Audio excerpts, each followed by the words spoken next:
Once upon a time, there was a little boy called Howard who loved writing stories. Little Howard dreamed of being a writer, and so he sat and wrote every night.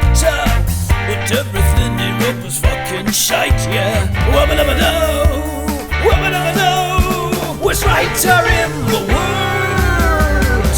Worst writer in the world. Worst writer in the world. Worst writer in the world. He's a stupid, suck-ass, rubbish writer. Hello and welcome to this very special episode of The Worst Writer in the World. You've all been trying to find out now for, I don't know, how long have we been doing this podcast for? 7 years. 7 no, years. 8 years. Waiting to find out the climax. Who is the worst writer in the world? And finally... Finally, we're going to find out today. We pull back the curtain and reveal it wasn't Howard after all. Hooray! It was his twin sister. Identical twin sister. No, it's Joz Norris, isn't it? He's Yay! terrible. Yeah, Absolute worst. No, we finally decided that we're sick of just listening to each other all the time, and we wanted to get a guest on. So we invited comedian and man Joz Norris. Sexy man? You know, it's like taking his clothes off a lot on his stage shows, I've noticed. He is a very sexy man, I think, I would argue, but it somehow manages to make himself less sexy with his personality. That's too much, isn't it? No. That's the kind of, like, you know, if you come on our show, that's what you can expect. Yeah, okay, I'll leave that in there. I feel really bad, though. Anyway, we're about to move over to the recording that we made with Joz. As usual, we record in our own houses over Zoom, and so we got Joz to zoom in from his house, so we're recording from 3 different places. And what this means is, we're all recording our audio separately. We need to start by syncing it up. So me and Howard, we count together. We count up to 10 together. If you've ever watched one of our live streams, you've probably seen us do it. It's terribly exciting. But for some reason, I do cut it from the audio episodes. Well, it's not Sesame Street, is it? It's not Sesame Street, no. But we're about to join the recording of me, you, and Joz just after we counted in to get the audio in sync. Brilliant. Let's get started, shall we? Yes, please.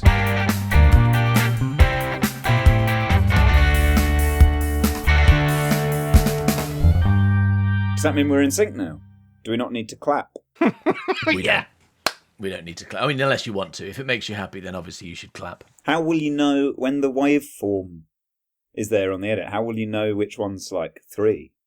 Because 3 doesn't necessarily look like 3, does it? I'll listen. I will listen to it.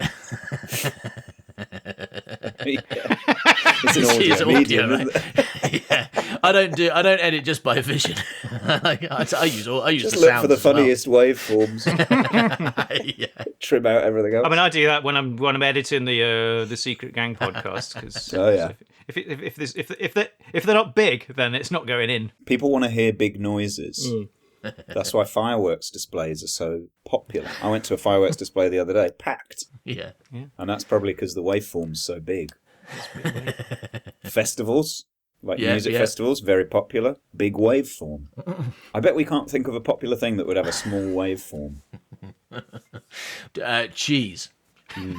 Yeah, but people don't like turn up en masse for cheese like they do for fireworks displays, do they? Come on. But like everyone turns up at the supermarkets to the cheese aisle, don't they? En masse to get the cheeses. Yeah. I don't think they turn up en masse. There's not like an agreed time. Have you never been to a supermarket at cheese o'clock? There's always a mad guy in my Sainsbury's when I go there. He wanders up and down the aisles shouting. Does he wear a Hawaiian shirt? No. Howard, there's more than one mad guy in the world. He used to shout at the tins of beans, specifically the beans. I don't know what he had against them. Did he not say what he had against them? I think it's weird to shout at the beans and not specify why you're shouting. I mean, he may have done. It was a long time ago. I'm shouting because... I don't like these beans. That's what he said. He couldn't get them out. That was the issue. It was like, In the supermarket. Had you not heard of tin openers? yeah, but the thing about tin openers is they come in that plastic thing, and you've got to you get scissors to get them out. But the scissors also come in the plastic thing, which is that kind of like how do you get your scissors out paradox if you haven't got a pair of scissors. And so he could never get the beans out because it was just too many steps to the beans. Although there isn't something where you would need the beans out of the tin already in order to be able to... Like, there's nothing that you need a bean in order to open. Or is there? One of life's great imponderables. What can you open with a bean? That's challenge number 1. Mouth. I mean... Bean-shaped keyhole. Although you couldn't open it because as soon as you put it in, you wouldn't be able to turn it. You need a bean on a... That's true, yeah. On a key. All right, so... Yes. Should we start officially? Yeah, Shall we right. welcome Joz onto the show? Okay. Are we not using all that? Oh, yeah, we know definitely, we are. definitely. No, definitely. Just That's that, all going in probably, somewhere. yeah. Good stuff, yes. All right. So welcome to the worst writer in the world. With for the first time ever, we've decided to invite a third person to join us and talk about something that they wrote. It's Joz Norris, What? of course. Oh my God! Who's Lovely to be here. Joz Norris, Howard? Can you tell us who Joz Norris Who's is? Joz Norris? Yeah, well, I was thinking before, it's really interesting because obviously we've never had a guest on the show before, and that's because Rufus, and me Won't right? let them. He won't let them because Rufus appears smart if he's on a podcast with just me. But you're basically making yourself, redundant in the own podcast, I think, because like you're getting someone smarter on. But then I realised that Joz is famous for playing idiots, and therefore, Yeah, I'm quite stupid. yeah. So I just think we should just leave and let Joz get on with doing the show himself. I was just hoping that when Joz came on, he'd decide to start talking about like putting beans in someone's mouth and trying to turn them. Yeah, really intelligent and stuff like make that. himself sound stupider than he is. As long as he does that, I think I'll be okay. Okay, Yeah. fair enough. Yeah. But yeah, so if you want to know who Joz is, you can Google him. Basically, Yeah. he's an amazing probably a multi-award winning comedian. Yeah, but I think only one of them is real. Only one of them ever sent me like a trophy. That's And good, they did I that mean- 4 years too late. By the time they sent me the trophy, they'd already given the trophy to like a new person. So I wasn't the trophy holder anymore. Oh. So I posted a picture of myself with the trophy because I was like, I've just got my trophy. And everyone was like, didn't you win that 4 years ago? Yeah. I was like, yeah, I did, but I've got my trophy now. Brilliant. Did it have their name on it? Yeah, they wanted it back. I'm not sending it back. What award was it? It It was the Comedian's Choice Award. Won it Brilliant. in 2019. Oh, right, yeah, that one. And on the day I got it, the guy turned up he turned up at my show and he said, we have to take a picture of you holding the trophy. It's a big trophy. And I said, oh, thank you so much. He said, don't thank me. I didn't vote for you to win it. I was like, okay. He said, I've not seen your show. And then and then he gave me the trophy and I was like, beautiful trophy. And he went, yeah, you can't have this. This is the trophy for the photos. We'll send you like a small thing in the post. I was like, okay. Really? And I said, it was quite weird shape. So I said, what does it represent? Does it mean something? And he went, I don't know, something. And then he took a photo and looked at it and he was like, it's a bit blurry, but that'll do. And then he left. And I think it's nice when you win an award for whoever's given it to you to just systematically bring you back Abuse down, you. back down to earth. That's amazing. Like, this means nothing, by the way. It's like being negged. Like you're getting an award, but the guy giving it to you keeps telling you how rubbish you are. Yeah, Then I did didn't want you to sleep win with it. him? Did you sleep with him afterwards? Yeah, of course. That was his final condition.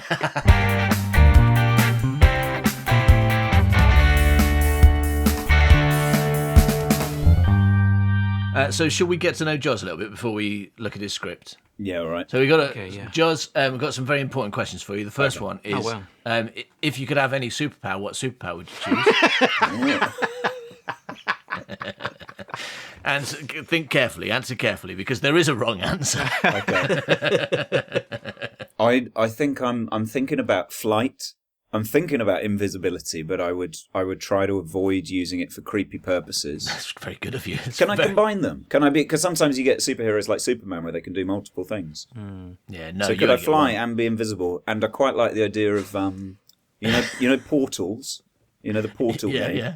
Quite like to be able to do that as well. Okay. Oh, scrap all this. I've just remembered Yes. Jumping. stretching. Stretching. You know Mr. Fantastic? Why? Why? I went to see the new Fantastic Four movie and I left furious, and I couldn't work out why. And I realised it's two things. It's firstly he barely stretches in the whole He movie. didn't do much stretching, did he? No. And if you can stretch, you're doing that all the fucking time. Yeah, you don't stand up. All You don't the time, stand up to get something. You wouldn't even move. No. You wouldn't move around. Your head would be in the same place always. Just Yeah. Would you though? I mean, I've not seen it, so I don't know how much he stretches in it. But I think if you could do it, if you could do a thing, do you do it all the time? I mean, like I can well, what's my actual? I don't have any skills. You can pick up a drink. You can pick up a drink and swallow what's in the glass. Yeah, I suppose I do that quite a lot, but not all the time. I mean, come on, Mr. Like, for example, right? Yeah. Mr. Tickle didn't go into another room to tickle people, did he? That was the whole point of Mr. Tickle. He just stayed in his room and sent his long arms into the other room to tickle people. Whereas Mr. Fantastic's all like, oh, let's get in a spaceship. Just reach to space. Just reach to space with your hand, Mr. Fantastic, you idiot. Okay, yeah, I've not seen the Fantastic Four, but I'm pretty sure you're missing one very important element there. The other thing that really annoyed me about it is there's a bit, the villain's like a huge guy. Spoilers? Space guy. Spoilers? The villain's big space It's not guy a spoiler. I comes think that's in the trailer. That's right? in the trailer. Yeah, it's There's Galactus, right? Yeah. Big villain. Big spaceman. There's a bit where the big man picks up Mr. Fantastic and pulls him, stretches him all long, like a cheese string or something. Nice. And Mr. Fantastic goes, ah. I was like, what do you mean, ah? Isn't that what you do? That's your one power. That's like setting Johnny Storm on fire. And him going, oh, no, I'm on fire. So I came out of that with so many strong opinions about stretching powers and how they should be used and how you should act when they're being used that I guess my ideal superpower would be stretching so that I can do it correctly. Properly. Yeah. Because you'd be turning yourself into a big parachute all the time. Is that? You'd be going down a pipe. You'd go down the U-bend to see what's there. No, well, your poos are there. I know what's there. I flushed it. Yeah. I flushed it there. Maybe not. Maybe U-bend's a bad example. Yeah, but that's the first thing you thought of. Wouldn't be the first thing. Second, parachute, U-bend, really logical things. So he can stretch to be flat then, if he can become a parachute. Yeah, he can be any shape. He doesn't need a parachute though, does he? Then if he can stretch, because if he comes out of an aeroplane, can't he just like be on the floor immediately? Does he need to parachute to He float doesn't down? need to get on an aeroplane. He can just stretch to another country. Yeah. You also said if he was falling out of a plane, he could just stretch his foot to the Yeah, earth he'd just be there, wouldn't so he? that he's not falling. Just there. I don't know the rules. I don't know the rules. You know. You'd have to do that before you reached terminal velocity, because if you're at terminal velocity, then it doesn't matter when your foot hits the ground; it will still hurt, right? Yeah, and if you're stretching, that's actually going faster, isn't it? As you fall and stretch. So he'd have to do it with one foot still on the plane. You'd have to have one foot on the plane and then stretch the other one to the ground That's and then true. just step off. Yeah. And then like his foot would be in gravity, but his head wouldn't. Right. We're talking When you've got to science fly in here. a car. Yeah, we'll go science time now. Yeah, go on then. Go on, Howard. Explain why that's true. Well, because obviously there's no gravity up there, is there? Because that's where everything floats in space, but everything doesn't float. Except, well, I mean, it's 2/3 water, so there's a lot of floating goes on down here as well. But like, you don't float when you're on the floor, do you? So like, so his head would be sink. You sink when you're on the floor. So his head would be floating in space. But how would he get his? But his foot would be. But that's true when you just stand. Like my feet are on the floor, but my head's floating. That's true because of head gravity. Yeah, doesn't matter how tall and stretchy you are. That's always true. Oh my god! It's like when you jump in a lift. Yeah, when you jump in a lift, you don't bang your head You don't. because you're in a different gravity to the lift. No, you're in the same gravity as the lift, which is in a different gravity to the world. Or a lift. Okay, a lift going down. Yeah. Okay. If you jump, Then you're you not going jump. to hit your head because Why? you're in a gravity bubble. Isn't it because the lift's quite tall and I can't jump that high? But you can Isn't if that you're why I'm Mr. not gonna- Stretch from Fantastic Oh yeah, if I'm Four. Mr. Stretch, yeah. If a fly is in your car, it doesn't hit the back window. True, yeah. Mr. Stretch from Fantastic Four doesn't need an elevator because he is one. Like all the rest of the Stretch family can get in him, and he can be like going up, and they all go up to the moon, and they all get off, and then they die because they can't breathe. As I say, I've not seen it. The last superhero movie I saw, apart from Madame Web, was Made an exception for that like, one. yeah, was Captain America versus the Winter Soldier. And that made me so angry. I decided I was never watching any of those films ever again. Apparently, that one's quite high up on the popular ones. I normally don't watch them, but I made an exception for Fantastic Four because I love stretching superheroes. They're one of my favourite things. Yeah. I love Mr. Fantastic, and I love the mum in The Incredibles. Incredibles, right? I love watching them twist and like stretch and turn into funny shapes, like a corkscrew. Like I think in the comics he turns into a corkscrew and bounces around. And I think they thought that if they did that, it would make casting Pedro Pascal redundant.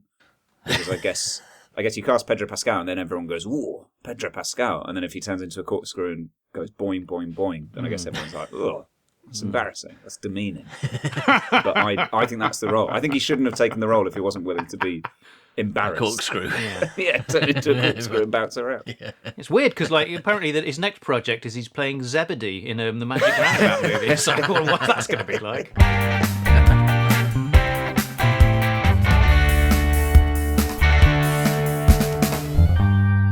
So, Joz, here's a question for you, because I couldn't work this out earlier. Do you remember how or when we actually met?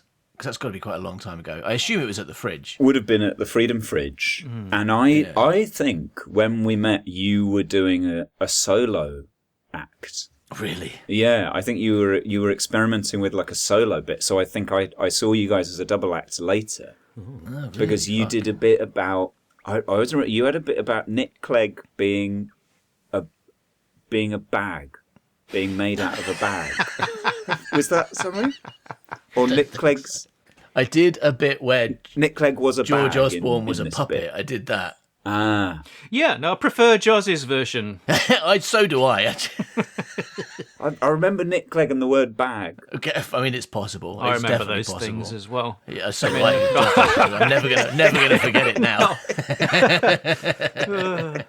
And that would have been 2011, A I long think. time ago, yeah, definitely. 2012? Because the only reason I did solo stuff was because Howard was busy for a while, right? When you were, because you were in some band with some ex-libertine, Yeah. and so he was quite busy, and like we'd got started. And then he was busy, so I'm like, oh well, while he's busy, I'll just do some solo. And then when he came back, I was like, well, that's enough of that then. We got back to the double act. It was good. I've remembered it. Well, I mean, I haven't really, but I remembered. Yeah, you remember that Nick the word Clegg Nick being Clegg a and the word bag? bag. They were definitely in it. Neither of which were mentioned ever, but yeah, you really made an impression on You you. definitely said Nick Clegg and you said bag. I see, and we did we get you to MC pretty quickly? I think I came back. I think I tried to do it every now and again because it was a lovely gig, and then I saw you guys actually hosting it together, and then I think you guys wanted to do more kind of like Shorter bits. road test actual bits instead of MCing. So then I would MC every now and again, and I was always a terrible MC. I don't think that's true because I seem to remember we used to get basically as often as possible we'd get you or Beck to MC, and then if there wasn't anyone else decent who wanted to do it, we'd be like, well, I guess we have to do it then. we didn't want to, but we'd do it if we couldn't get you or Beck or someone good to do it. So I think you were very good. I mean, I always found you funny though. Absolutely. Yeah, we both, which not everyone in the audience always did, I don't think. Well, they did for a while. I think it was the fact that the night always went on till about 11 when I MC'd it. I think that was the problem. Actually, yeah, that might be true. Yeah, because I always had like a narrative I was trying to do over the course of the night. In between all these acts, I was like, but I need to finish my like little story about this guy who's gone missing or something. Yeah, we were always sitting in the corner laughing a lot. Weren't we? So we were having a great time. Yeah, I remember there was that one where I made myself out of a balloon and then pretended that he was me. Oh yes, that was good. Dressed up a mic stand and gave it a balloon for a head and then said, "What am I doing there?" or something. Brilliant, classic. Stupid.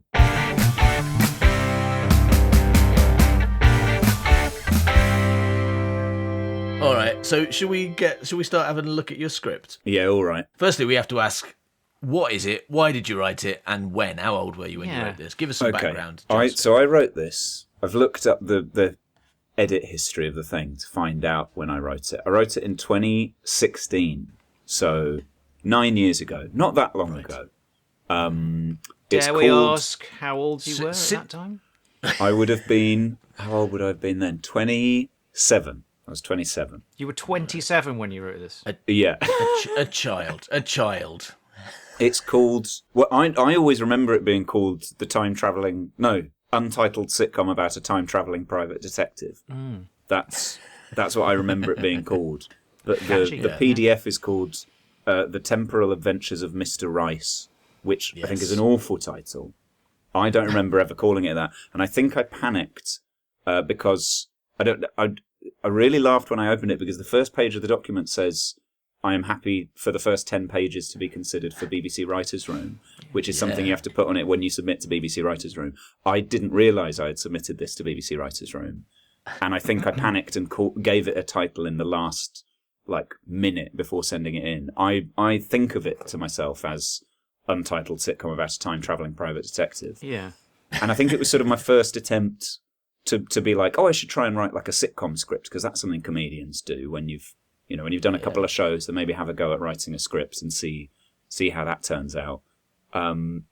It's mad. It's completely mad. How do you think it went? Reading it now, what do you think of it? It still really makes me laugh. Mm-hmm. But you know how it often happens where like somebody's had like a hit, somebody's had an early hit, and then the studios are like, you can do anything you want. The next thing you do, just do anything you want, and then it turns out to just be like self-indulgent rubbish.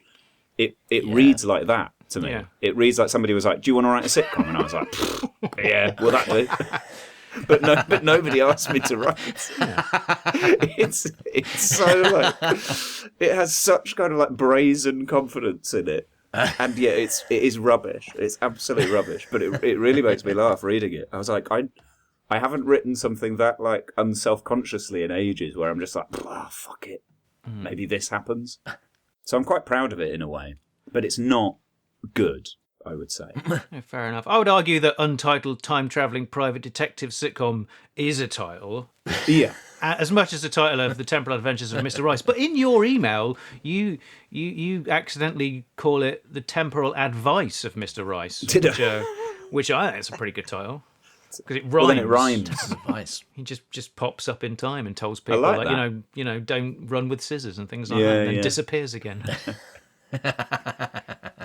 Should temporal advice also be about time? Like it just turns up and says, stitch in time. Yeah. You know what that saves? Yeah. It's not 8 if that's what you're thinking. Bye. Is that advice, a stitch in time save? Yeah. Well, no, it's telling you to sew early, isn't it? Yes. It's actually literally advice. Yeah, because it's saying don't put off. Is that what it means? Yeah. Don't put off solving that problem until later. Yeah. Fix it now. A stitch in time means like 1 stitch now saves you making 9 stitches later when that tear gets worse. I've always thought that sentence was about time travel. I thought it was like stitching in time. That's because so many time travel shows and things have used it as a title. You'd be like, oh yeah. But if it had that meaning, when would you use it? In what situation would you deploy that particular phrase, Joz? I guess if you're a time traveller and you need to stitch 2 times together, then you'll save 9 people. I'd assume. So that is a proverb unique to time travellers, but for some reason we all know it. Yeah. Okay. Well, because time travellers have like placed it through history carefully to make sure we know it, so that when we eventually need to time travel, we're ready. Yeah, we know to stitch something. Stitch 2 times together. No, it makes much more sense that it's just about do things early. No, I prefer yours. But also because most time travel things are about Hitler, and the German word for no is 9, right? Yeah. A stitch in time saves no. And that makes sense. How? Because Hitler's time travelled to not kill himself. It's like everyone else is always travelling through time to kill Hitler. Hitler gets a time machine and he goes back in time to unkill himself. To save himself. So you think a stitch in time saves 9 is time travelling advice specifically for Hitler? For Hitler, yeah. Yeah, that's what I've always believed. I don't know why. What keep saying it? Why are you giving advice to Hitler and 2, time travel? He's dead. He can't time travel and save himself.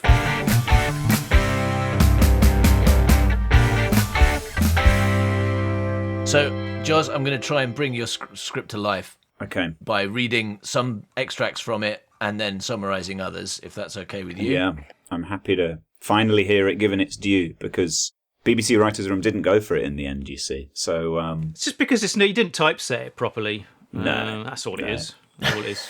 Because it would have been like twice as long if you had, wouldn't it? Yeah. I thought that because I was trying to write in like screenplay formatting, but I didn't have any screenplay writing software at the time, so I just wrote it in Word and put it all in Korea New, and then tried to get the margins right. And I think, if I'd put it into actual screenwriting software, I think it'd be like an hour long, this. I could have stopped much earlier. I was really trying to pad it out. I don't know. Yeah, the stage directions are quite long as well. I don't know. Yeah. I think it's probably a perfect length. A lot of the stage directions don't take time either. They're like describing the look of something rather than actual stages. So that won't take up a lot of time. Like this one. The beginning says, interior, Damien's office, night. The typical cluttered, antiquated office of a private detective. As if perfectly preserved from a 40s noir movie. Clark, an idiot in a stripy jumper, is watching TV, feeding cereal to a rabbit that sits on her belly. Very strong character introduction, Joz. Firstly, Clark, an idiot in a stripy jumper, amazing, and she's feeding cereal to a rabbit. She seems very sleepy. Damien enters the room, humming a jolly tune to himself. He is scruffy, tired, washed up, a bit of a mess. He is dressed in a trilby and an old tan Mac, but removes them and hangs them up, revealing his dirty pyjamas underneath. I like that as well. That he walks in his coat, takes it off, and he's wearing pyjamas. Fantastic. He is holding a kebab. The glass of the office door has Damien Rice, brackets, not that one, time-travelling private detective. So, Joz, have you got any idea why you chose to name your main character after Damien Rice? An Irish singer, right? Yeah, and I think he was a relatively retro choice even when I wrote this. Yeah. I think I thought it would be really funny if the main character had the same name as a celebrity. Yes. And kept having to defend himself. But I really couldn't tell you why I went for Damien Rice. Because I think to a lot of people, particularly now, people will just go, who's that? I had to look him up. I remember the name, but I guess it was a very small bubble of time where Damien Rice was suddenly kind of famous. Maybe he won a Mercury Award or something, but then he just. I think that song was in Closer. That song of his, The Blower's Daughter. So that would have been around 2003, 2004. So a good 10 years before I wrote this script. Oh right. But I thought people would be able to kind of project themselves back to that time. I guess I was writing it very much for myself, which is wise. I couldn't when I was first reading this. I thought it was a joke. Damien Rice, not that one, because I didn't know that Damien Rice was a person. So I thought that was the gag was that you just made up a name and went not that one. No, the gag was that everyone would immediately think, what, the famous singer-songwriter from 2003? Yeah, I didn't, unfortunately. That's a shame. So the first joke has fallen flat. No, it worked. Just worked in a way that you weren't expecting. Because I thought it was a good joke, saying Damien Rice, not that one, about a name you just made up and isn't famous. I thought that's a good joke too, right? Oh, that's good. Well, I think there's a lot more in that intro that, I didn't comment at the time, but it's incredibly progressive of you because you do the flip, don't you? Because you have a character called Clark who's an idiot, and I thought, Joz has cast himself as this Clark character, but then 2 seconds later we find out it's a lady character. I was like, got me. Yeah. A woman idiot with a man's name. Now I realise you're just a misogynist, calling women idiots. Fucking stupid. That does happen later on. Don't worry. Yeah, good. All right. So Clark, the idiot, says to Damien Rice, "Oh, you're in a good mood," and Damien says, "I'm never in a good mood, Clark. Not since." He stares into the middle distance. "Not since Carol left me." And then it flashes back to a scene where Damien and Carol are at the cinema laughing, And then the pullback and reveal is that they're watching The Shawshank Redemption and laughing at it. It says specifically the scene where all the prisoners stand still listening to opera, which I assume is one of the more emotional scenes in that film. I think it's one of the most recognisable. I mean, actually, probably the most recognisable is him crawling through the tunnel, isn't it? But then it's kind of okay it's not terrible to laugh at that bit because it's not funny, but at least it's happy, right? Getting out, escaping. But you picked the world's most famous film, constantly tops the list, so everyone should know it. Definitely a better choice than Damien Rice. Yeah. Climbing my way up in terms of references that people will actually understand. So then we come back to Damien's office, where Damien is staring into space, muttering under his breath as if reliving a horrible memory, saying, ha ha, ha, ha ha ha, ha, to himself. So reliving the memory, you know. He's back there laughing with Carol, and Carol. So he's laughing in the present as well, as he remembers. Because Carol left him, right? Yeah, it's good to have a detective who is upset about his wife either being dead or leaving him. Well, I think they've often got like an ex, don't they? An ex they can't get past. I've never actually really seen any noir movies, but I played Discworld Noir quite a lot as a kid, which was a point-and-click Discworld game that kind of like used a lot of noir tropes, sort of like a spoof of Casablanca. So a lot of this has sort of been informed by Discworld Noir. I don't really know much about these kind of detective. So your movies. detective show is based on Terry Pratchett, a man famous for not writing detective fiction. Yeah. And I don't think he worked on that game either. I think that was written by other people using his characters. Well, certainly in modern detective drama, like if you've got a dead something, that's a great help. Or if you've got an addiction. Yeah, which he doesn't actually. I didn't go down the addiction route, but maybe future episodes. Maybe if he has a kebab in every episode, we start to see that he's got a crippling kebab addiction. Excellent idea. Okay, second draft sorted. Because his Clark is her next line is, I meant you seemed in a good mood compared to usual. And Damien says, well, I got myself a kebab, didn't I? So kebabs make him happy. Yeah. Oh, how did you get the money for a kebab? I solved the case of the missing mare, didn't I? That's a little catch tag. He says "didn't I" on the end of two sentences, but then he doesn't do that again. So it's like you started giving him a little like way of speaking, but then forgot about "didn't I" a catchphrase? Is that maybe not Damien Rice's famous catchphrase? I'm Damien Rice, didn't I? Wait a minute. Yeah, I solved the case of the missing mare, didn't I? Easiest case I ever took, and one of the most lucrative, I'll have you know, didn't I? Should have said it there. Clark says, that's funny, the news is saying Gordon Breville just solved that case. What's Breville mean? Breville's a thing, right? So it makes a cheese brand. toasty. Yeah. But I thought I thought cheese toasties were called Breville's when I was younger because Really? we had Breville written on it, and everyone called it the Everyone Breville called maker. it that. Everyone called them Brevilles, right? So it They just wasn't go, do you want me. a Breville? Yeah. No, that was quite normal. Yeah, but of course they made other things, didn't they? So like if you owned a kettle by Breville and someone said, "Do you want a Breville?" They'd be really confused when you gave them a toasted cheese sandwich, wouldn't they? Especially and they'd be confused when you said, "Yeah, I'd love one, thanks." So 2 sugars, they'd be like, "What? Why does he want 2 sugars in his cheese toasty?" Milk? No, I don't think so. Kind of the same thing, but hard though. Yeah, please. Yeah. Wait, so why did you call him Gordon Breville if you didn't know what a Breville was? I just like the sound of the word. Okay. And the internet didn't exist 9 years ago, so this is true, right? But it didn't. Couldn't have looked it up. I mean, I know that it did and phones did, but we didn't rely on them so much. And like, I certainly didn't bother like doing any research 9 years ago. I'd just be like, that probably means You this. still don't. That's not anything to do with the internet.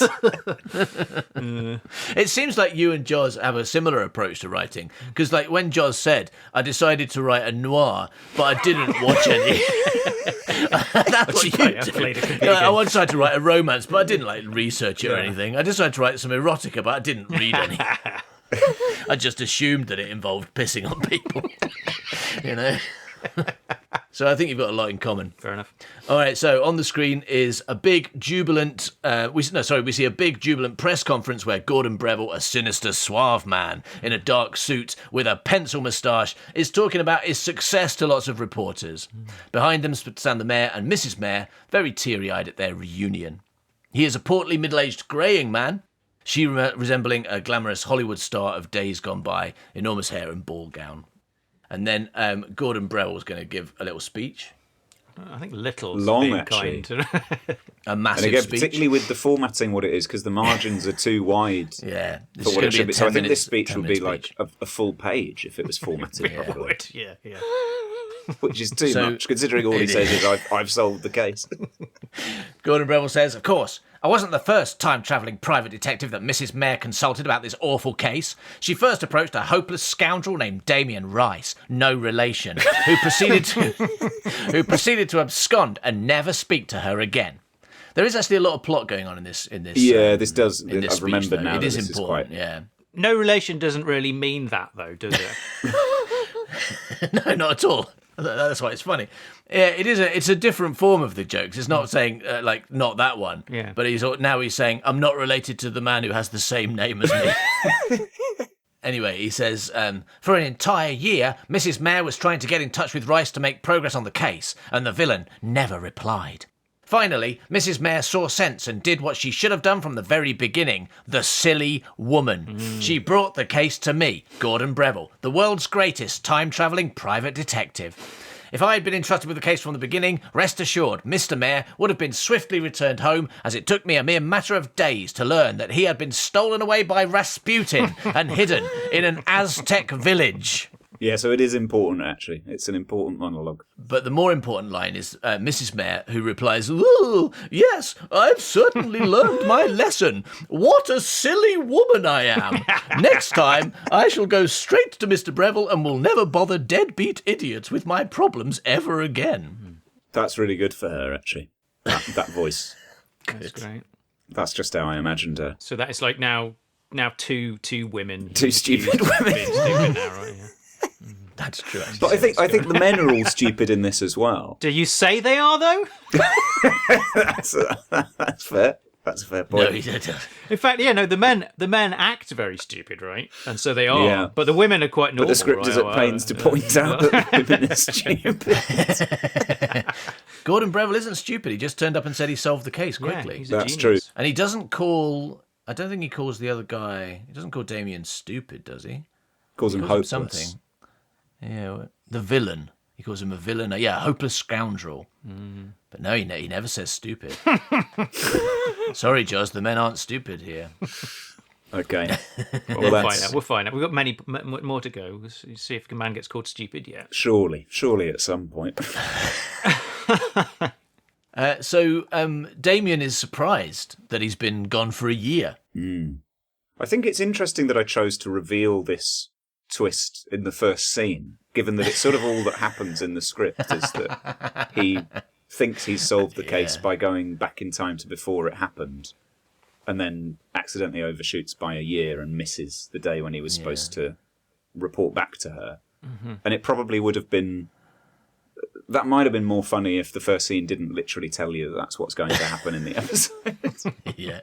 Well, you've decided to start the story at the end, which is a very common way of telling stories. Yeah. You start at the end. Yeah, how did we get here? What they don't usually do is like tell you everything that happened at the beginning, Yeah. and then do all the stuff that builds up to it without any kind of tension or surprise. Yeah.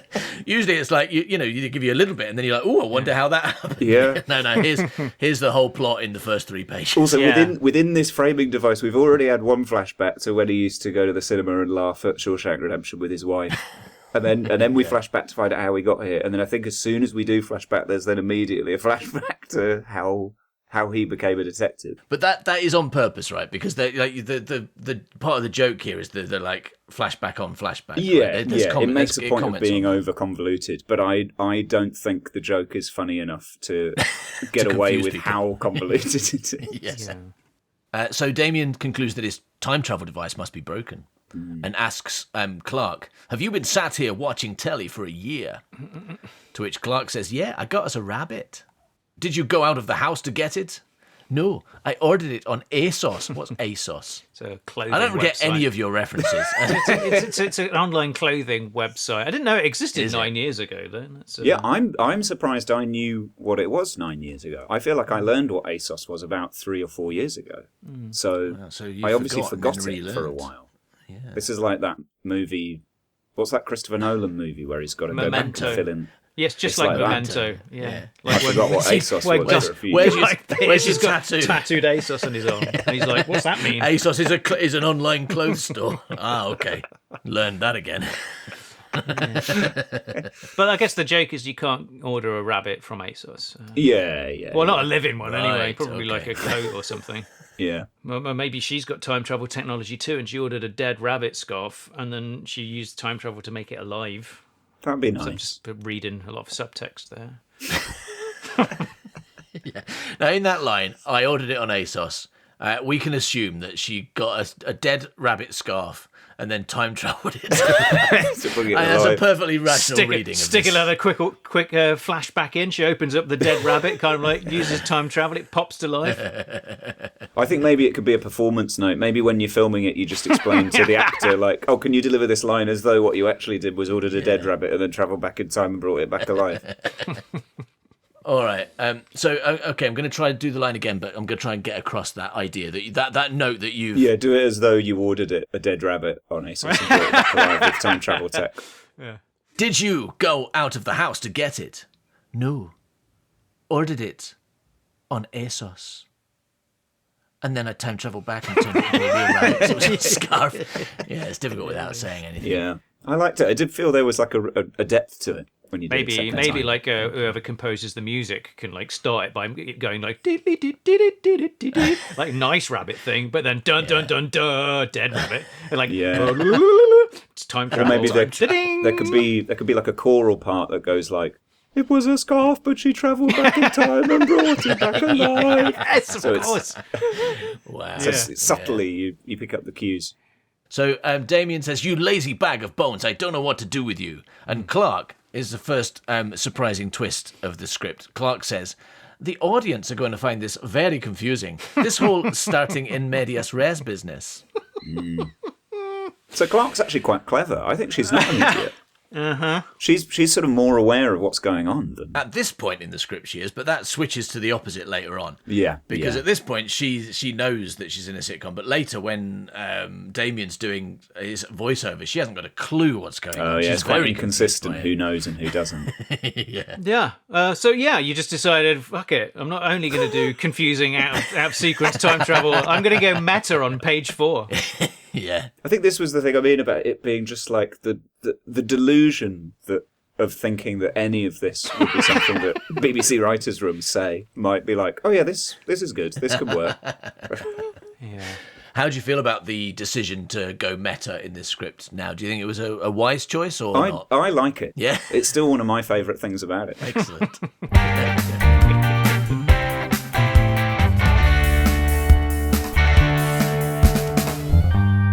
All right, Howard, I've put Joz in the silence box for a couple of minutes so we can talk Thank heavens. about how do you think it's going with Joz? Do you think it was a mistake? Well, I like it now he's in the silent box. That's pretty good, isn't it? Now I think it's going, surprisingly well. Am I allowed to say that? It is, isn't it? It's a bit nerve-wracking. Yeah, no, Yeah, absolutely. But we've never really done this before, so it was a bit nerve-wracking before we did it. But actually, it was really fun. Yeah, I'm not really usually very good in social interactions. No. So, having a person here who's not you and having to like speak to them without, dribbling is difficult. Yeah, it was worrying before we did it. I think it helps that they weren't really here and we can Yeah. switch him off or make him get in that silence box, which some people call it mute. Yeah, otherwise I tend to like put a flan in people's faces if they're in the same room as me. So Yeah, you do carry a lot of flans with you for that exact purpose, don't you? Yeah. Well, if you, listener, are enjoying this episode and you're not familiar with Joz's work, you can follow him on social media at Joz Norris for the spelling. Just check the description or title of this episode, where he posts all kinds of great videos. I like to watch him being a massive weirdo, often in his flat. I do enjoy those videos. I do too. Apparently he's going on tour, so if you like his stand-up, you should go and check him out on tour. You can find out where he's going by looking at his social media as well. That's right. He won't be taking his flat with him, but he will be taking his weird with him. But that's enough about Joz. Howard, what are we doing at the moment? We've got big news, right? Yes, we're putting our money where our mouths are. No, we're putting our worst where our writer is. Yeah. We're putting our worst where our writer is. Yeah. It's all very well to sit around talking about writing, but how about doing it? So we wrote a book called The Complete History and Fistory of Underspace. If you like Gret Binchleaf, it's kind of a Gret Binchleaf book. Well, it is, except the only difference is it's a family-friendly Gret Binchleaf story. So we took out all the swearing and the sex jokes and the obsession with death and stuff, but it's still Gret Binchleaf. It's still the same sense of humour, right? That's right. In which the main character, Henrietta, finds a doorway to a magical world on the roof of her school, and in that magical world she finds talking pigs and a very large man who claims to be a detective despite having solved no cases in his whole career. Who could it be? Now, don't be messaging us getting all up in our grill and saying we've gone all woke by taking out all of the sexy bits and all the swears. If you want to listen to an episode about Gret Binchleaf wanting to have sex with a robot that looks like his mum and a gorilla, you can do that still. You can still do that, but this is a brilliant book for all the family to enjoy and perfect for a Christmas present, perhaps. Yeah, absolutely. If you've got people you thought they would enjoy Rufus and Howard's brand of comedy, if only Rufus and Howard weren't a pair of potty mouths. Yeah. Well, this is where we aren't. This is our suitable for all ages story, and you can get it in various forms. You can buy them a printed paperback, you can get them an ebook, you can get them the audiobook, or you can even get it as a podcast, which starts today, in fact. Although, obviously, if you get the podcast, you have to be patient and wait for new episodes to come out, for new chapters. But if you buy the audiobook, you get it all at once. And you can do all of those things by going to manbuycow.com, which will give you links to all the different places you can buy it from. God, I'm so excited. All right, so shall we let Joz back out of the silent box? Okay. All right.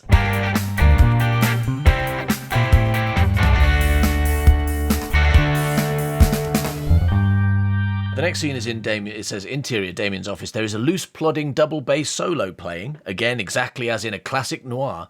We pan over to the glass-fronted door of the office. From the outside this time, as we approach, we hear Damien's voiceover. The name's Damien Rice, and I'm a time-travelling private detective. Yeah, I know what you're thinking. The door opens and we pan in. Inside is Damien playing a double bass and talking to the camera. Not actually doing a voiceover after all. Sat behind him, looking nervous and confused, is Clark. She is eating a bag of Whatsits. And in fact, I said later, but actually it's the next scene where she doesn't know. Immediately the next scene, she no longer knows she's in a sitcom. Well, but this is a flashback, isn't it? This is a flashback. Oh, is this a flashback? Is it? Yeah, okay, we flash back fair enough. Oh, so this is before she learned. Yeah, this really should be how it starts. Yeah, so there's a whole scene where he doesn't really say anything. Like, got to be several pages of just... kind of talking. Clark asks who he's talking to. He says he's talking to the audience of the sitcom. Yeah. She says, I hate sitcoms. I feel like what you were saying about like padding it out, this scene feels like you were trying to get some words I mean, in. really, if I'd known that what I was writing was twice as long as it needed to be because of the formatting, then this probably would have been ripe for some edits. She does say, do you think we've got too many flashbacks in a row? And he says... she does, doesn't she? Yeah. He says, who are you, Michael Winterbottom? Who's that?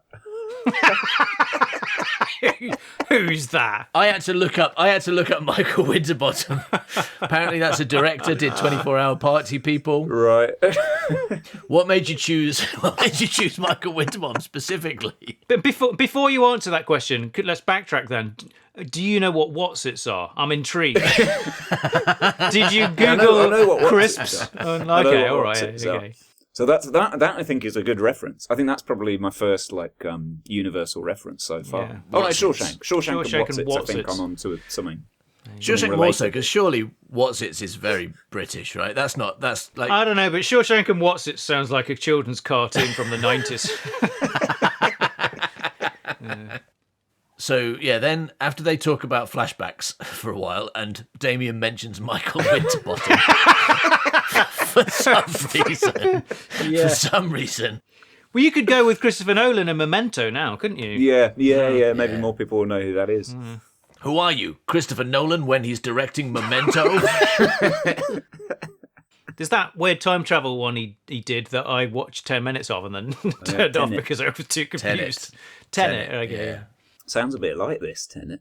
I've not seen it, but I think it's exactly the same as this. It is basically Tenet is a film about this guy who is a detective, but he gets a time travel device from himself and fails to solve a missing persons case because he just thinks going back in time and looking at the person is how to solve it.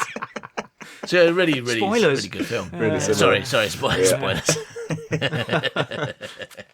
I don't feel I can spoil this script because everything happened at the beginning. The first scene. Sorry, the one other thing that happened I did just spoil. All right. So the next scene is a flashback, and it's Damien at home being depressed because Carol left him. Mm-hmm. Which we already know this. So we do know. I've also realised this contradicts what we learn later on, doesn't it? Because it says he's in bed, and later there's a running joke that Damien doesn't lie down in bed. He stands on his mattress, and that's how he sleeps, is he stands on his bed. Is that I remember him doing that. I didn't realise that. It happens a couple of times, so it's implied that that's how he always sleeps, is he just stands on a mattress. But here it says he's lying in bed. So. But he's not asleep. Oh, that's true. So maybe it's okay. Yeah. Maybe he's allowed to have a rest lying down, but then when it's time to go to sleep, he stands up. And is that to do with the time travel, the reason he has to stand up sleeping? No, that's because there's a flashback later to him and Carol getting their first beds, and before they got their first bed, they stood against the wall to sleep. And then after they got their bed, they continue standing on the mattress in order to sleep. I got a lot of questions about that flashback, but we'll get to it. We'll get to it. I did look through the script, but I was more interested in like your spotlight profile, and I got distracted by your spotlight profile because you've got a lot of accents down that apparently you can do. So again, he's after your job again, Rufus. Apparently you can do Geordie, Cockney, Californian Americans, and everything. I was very excited. Can you give us a bit of Geordie? Geordie's like, "Howie, Howie, it's me, Sting." That's Geordie, isn't it? Pretty amazing. Yeah, good. Here, message in a bottle. Cockney. What? I'm Sting. Message in a bottle. I like that. Yeah. And what were the others? California? Yeah, American California and American New York. American California is like, "Hey, it's me, Sting. Message in a bottle." And New York's more like, "Hey, it's Sting. The name's Sting. Message in a bottle. Message in a bottle. Message in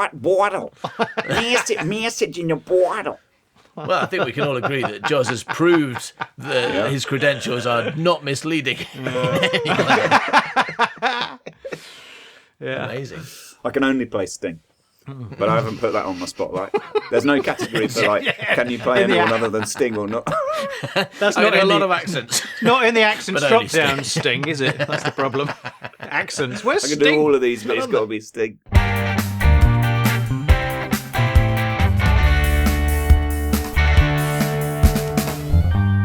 All right, so in this scene, Damien's at home being depressed about his wife. And then suddenly the door opens and Damien enters, dressed exactly the same, but eating a Twix. Do you know what a Twix is? Good reference again. Good reference. People are gonna get that. Do you know? Yeah. Damien in bed looks at future Damien, confused. Damien in bed says, "You, what are you doing here? Where did you get that Twix?" Future Damien, "I got it from the Londis downstairs. I've come back in time to tell you something very important, Damien. You're not going to believe this, but you can travel through time." Yeah.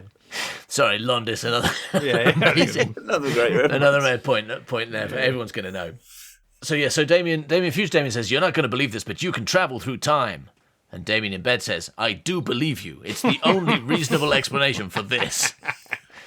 Future Damien, "I know you believe me. I remember believing me." Damien in bed, "Why did you say you're not going to believe this? If you knew I was going to believe it." Future Damien, "Because I remember hearing me say you're not going to believe this, and I didn't want to create a massive paradox just by being pernickety. I remember saying that too, and that, but I stopped after that one, but I did say that." Damien in bed says, "Fair enough. How do I travel through time?" Future Damien, "Just use this." He chucks it over to Damien in bed. "If I were you, I'd become a time-traveling private detective. Just think of all the crimes you could solve." That's a great line. "Just think of all the crimes you could solve." Damien in bed, "Great idea. Cheers, mate." Don't mention it. Future Damien leaves. Damien in bed yawns, stretches, stumbles out of bed. In several quick jump cuts, we see him sleepily stumbling downstairs, out of his house, round the corner, and into a Londis. He buys a Twix, thanks the shopkeeper, leaves the Londis, and takes the device out of his pocket. He presses a button on the device, and then the entire screen shakes and wobbles, perhaps briefly flashes different colours. He ends up exactly where he was, then goes into his house, up the stairs, and into his bedroom. Damien in bed is lying in bed and sits up. "You, what are you doing here? Where did you get that Twix?" Clever scene. Clever scene. Do you see any logical problems with this scene? It's like a Stephen Moffat. It's like a Stephen Moffat Doctor Who, isn't it? It is, because it makes no fucking sense. Do you see the most important problem with this scene? No. Well, Damien, this is future Damien now, Yeah. right? We're with future Damien, is Yeah. about to give the time travel device to past Damien and therefore not have it anymore. Oh, yeah. Right? That he's just put that time travel device in like a 30-second loop that it's never escaping from. He gave it to his past self and then went back in time and gave it to his past self. And then afterwards, his past self has got it, so he's not got it. Future Damien no longer has the ability to time travel. Oh, I didn't even think of that. I thought it was so clever. It's a bootstrap paradox. But one that immediately resolves. We'll be back with part 2 of this story next week. If you want more Joz Norris, then follow him at Joz Norris. And if you're interested in the complete history and fistory of Underspace, then go to manbycow.com. Bye-bye, milk. Was writer in the world.